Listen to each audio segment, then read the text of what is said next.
ఈ plum ripening సీజన్లో ఈ ప్లమ్ అనేది పండి పంట చేతికొచ్చే సీజన్లో పడే వర్షాలను ప్లమ్ రైన్స్ అంటారు సహజంగా చైనాలో.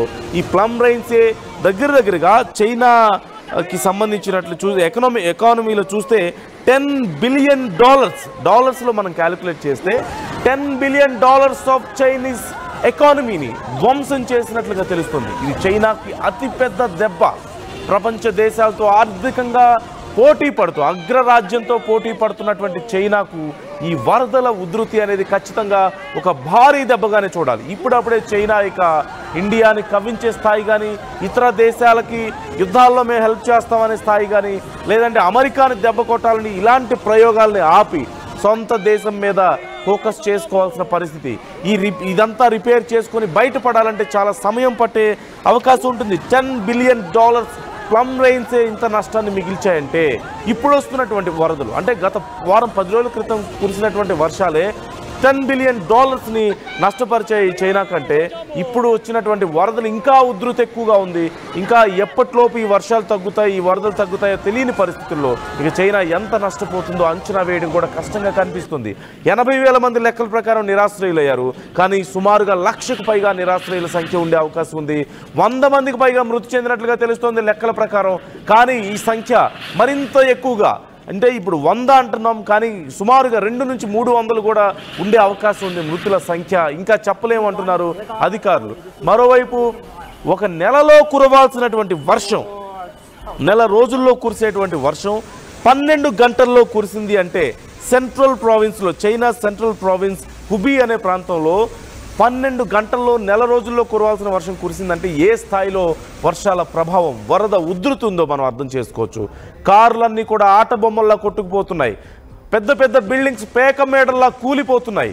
ప్రజలు ఎంతమంది గల్లంతయ్యారో ఖచ్చితంగా చెప్పడం కష్టం.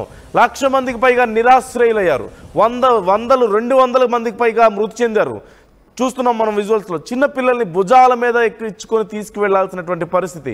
కొంతమంది కార్లు సొంత వాహనాల్లో వేరే ప్రాంతాలకు వెళ్దాం, ఇక ప్రభుత్వం వచ్చి సేవ్ చేసే లోపు, ప్రభుత్వ సహాయం వచ్చి మనం తమని ఆదుకునే లోపు ప్రాణాలు పోతాయన్న భయంతో ఇతర ప్రాంతాలకు ప్రయాణం అయ్యారు. సొంత కార్లలో వెళ్తుంటే ఏది రోడ్డో ఏది నీరో తెలియక, ఎక్కడ గుంతలు ఉన్నాయో తెలియక ప్రాణాల మీదకు తెచ్చుకుంటున్నటువంటి పరిస్థితి, పూర్తిగా కొట్టుకుపోతున్నటువంటి పరిస్థితి మనకు కనిపిస్తుంది.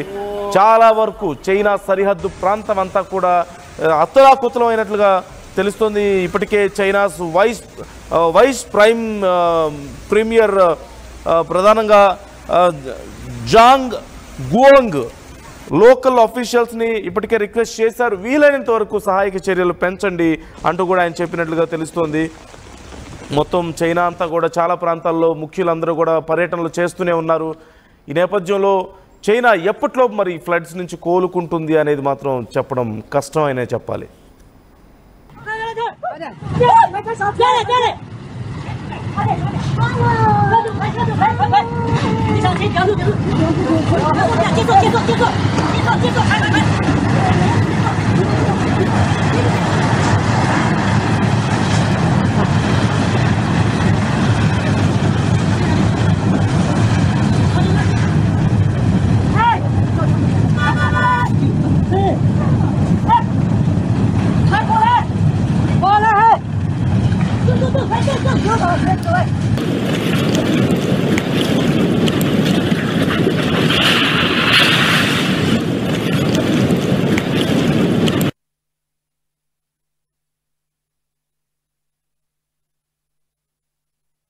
把你铁打暴雨的时候，好像都这么暗。我操！哎，看看。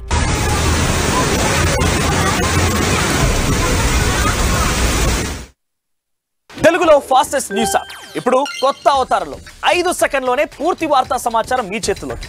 సోషల్ మీడియా ట్రెండ్స్ మీ కళ్ళ ముందుకే live TV and voice search options తో ఇప్పుడే డౌన్లోడ్ చేయండి. యాప్ లింక్ డిస్క్రిప్షన్ లో ఉంది.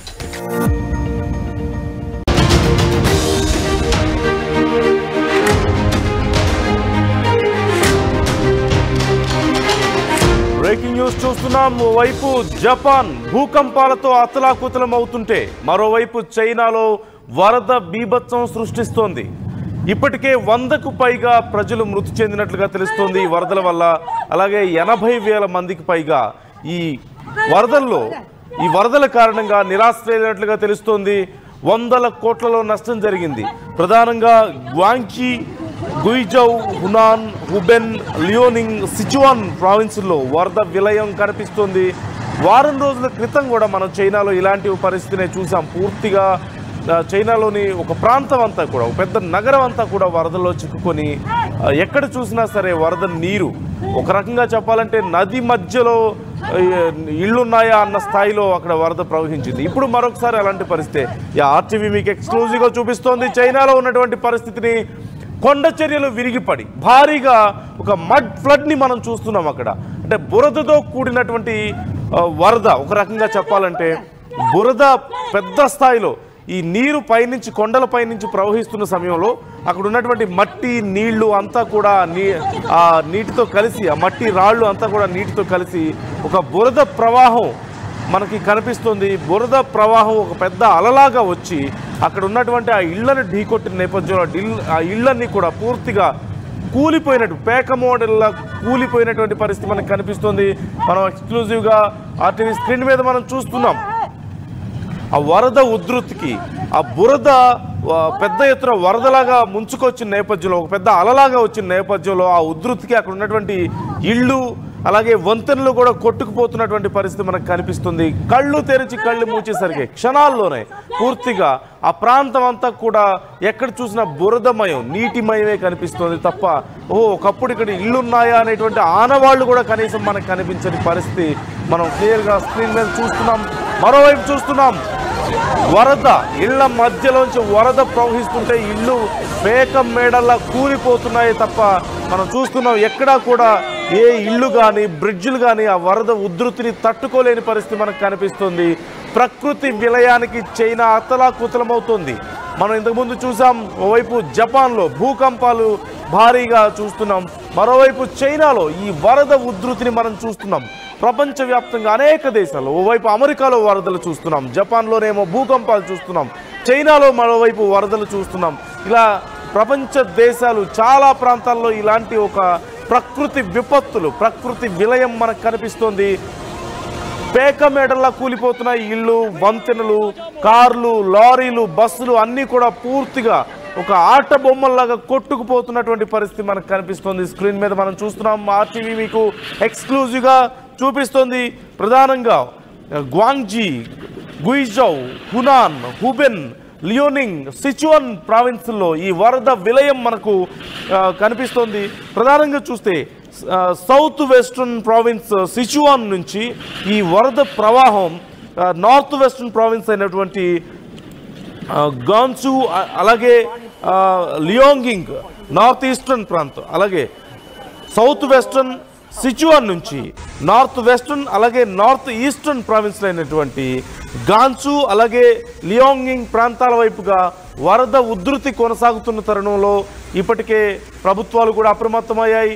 భారీ ఎత్తున లక్షల మంది ప్రజల్ని ఇతర ప్రాంతాలకు తరలిస్తున్నారు. రోడ్ల మీద వరద నీరు ప్రవహిస్తుంటే ఇది నదా, నిజంగా రోడ్డు ఉండేదా అని ఆశ్చర్యపోయేటువంటి పరిస్థితి అక్కడ కనిపిస్తుంది. మనం చూడొచ్చు అక్కడ చిన్న చిన్న బండ్లు, కార్లు, 2 వీలర్స్ కానీ 4 వీలర్స్ కానీ, మనం స్క్రీన్ మీద చూస్తున్నాం ఎక్స్క్లూజివ్గా పెద్ద పెద్ద భవనాలు కూడా మునిగిపోతుంటే ప్రజలు తమ పిల్లల్ని భుజాల మీద ఎత్తుకొని తీసుకెళ్తున్నటువంటి పరిస్థితి. కార్లు మునిగిపోతున్నాయి. మన స్క్రీన్లో మనం చూస్తున్నాం. ఎక్స్క్లూజివ్గా ఆర్టీవీ మీ ప్రజెంట్ చేస్తుంది. చైనాలో ఉన్నటువంటి పరిస్థితి ఇది. కార్లు, లారీలు, బస్సులు ఎక్కడికక్కడ మునిగిపోతున్నాయి. ఎటు వెళ్లాలో దిక్కుతోచక ప్రజలు అవస్థలు పడుతున్నారు. ప్రభుత్వం చర్యలు తీసుకుంటున్నప్పటికీ కూడా ఆ చర్యలు సరైన స్థాయిలో తీసుకోలేకపోతున్నారు.